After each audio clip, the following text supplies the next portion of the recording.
Zabbuli ey'ataano Onsaasire, Ayi Katonda, mu kisa kyo, mu bungi obw'okusaasira kwo osangula ebyonoono byange byonna. Onnaalize ddala mu bubi bwange, onnongoose mu kwonoona kwange, kubanga njatula ebyonoono byange n'ekibi kyange kiri mu maaso gange bulijjo. Ggwe wekka, ggwe nayonoona, ne nkola ekibi mu maaso go, obeere omutuukirivu bw'oyogera, osinge omusango bw'osala. Laba, nze natondebwa mu bubi, ne mu kwonoona mmange mwe yanzaalira.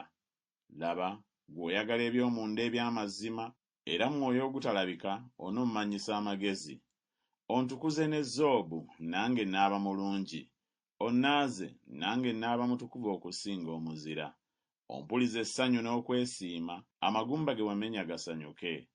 Okise amaaso go mu bibi byange, osangule ebyonoono byange byonna. Ontondemu omutima omulongoofu, Ayi Katonda, onzizeemu omwoyo omulungi mu nda yange. Tongoba w'oli, so tonziyaako omwoyo gwo omutukuvu. Onkomezeewo essanyu ery'obulokozi bwo, onnyweze n'omwoyo ogw'eddembe. Ne ndyoka njigiriza amakubo go aboonoonyi, n'abalina ebibi balikyukira gy'oli. Omponye mu musango gw'omusaayi, Ayi Katonda, gwe Katonda ow'obulokozi bwange. Olulimi lwange luliyimba nnyo obutuukirivu bwo.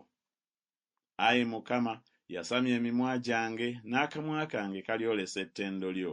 Kubanga tosanyukira ssaddaaka, n'akukuwadde, ebiweebwayo ebyokebwa tebikuwoomera. Ssaddaaka za Katonda y'emmeeme emenyese, omutima ogumenyese era oguboneredde, Ayi Katonda, toogugayenga. Okole bulungi Sayuuni nga bw'oyagala, okolere Yerusaalemi bbugwe. N'olyoka osanyukira ssaddaaka ez'obutuukirivu, ebyokwokya n'ebyokwokya ebiramba, ne balyoka bawaayo ente ku kyoto kyo.